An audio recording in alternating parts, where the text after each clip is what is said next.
এবারে থাকছে বিভিন্ন স্থানে অনুষ্ঠিত সভা সমাবেশ মানববন্ধন সহ বিভিন্ন কর্মসূচির খবর নিয়ে জুবের রাজানের রিপোর্ট। পিরোজপুরের মঠবাড়িয়ায় বিদ্যুতের লোডশেডিং, ভুতুরে বিল, অনিয়ম ও স্বেচ্ছাচারিতার বিরুদ্ধে মানববন্ধন করেছে এলাকাবাসী।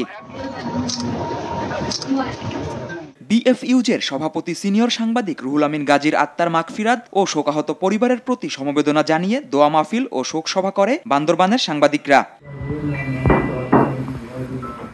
দ্রুত সুষ্ঠু নির্বাচন ব্যবস্থা করে নির্বাচিত সরকারের হাতে ক্ষমতা হস্তান্তর করতে হবে বলে জানান জামায়াতের কেন্দ্রীয় নায়েবে আমির ডাক্তার আব্দুল্লাহ মুহাম্মদ তাহের। কুমিল্লায় পথসভায় একথা বলেন তিনি। বাংলাদেশ জামায়াতে ইসলামীর উদ্যোগে হযরত মুহাম্মদ সাল্লাল্লাহু আলাইহি সাল্লামের জীবন, কর্ম ও শিক্ষা বিষয়ে আলোচনা সভা হয়েছে শেরপুরে। দেশকে বৈষম্যহীন রাষ্ট্র হিসেবে প্রতিষ্ঠার দাবিতে সুনামগঞ্জে গণসমাবেশ করে জমিয়তে উলামায়ে ইসলাম। সিলেটে ছাত্র জনতার আন্দোলনে পুলিশের গুলিতে নিহত সাংবাদিক এটিএম তুরাবের হত্যাকারীদের আইনের আওতায় আনার দাবি জানিয়েছেন সাংবাদিকরা। জেলা প্রশাসকের মাধ্যমে সিলেট প্রেস ক্লাবের নেতৃবৃন্দ স্বরাষ্ট্র উপদেষ্টার কাছে স্মারকলিপি দেন।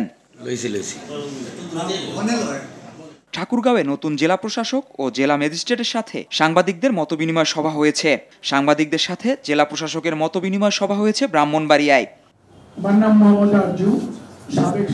ভোলার ফাতেমা খানম কলেজের হল রুমে অনুষ্ঠিত হয়েছে বার্ষিক সিরাতুন নবী মাহফিল ও সপ্তাহব্যাপী প্রতিযোগিতার পুরস্কার বিতরণ।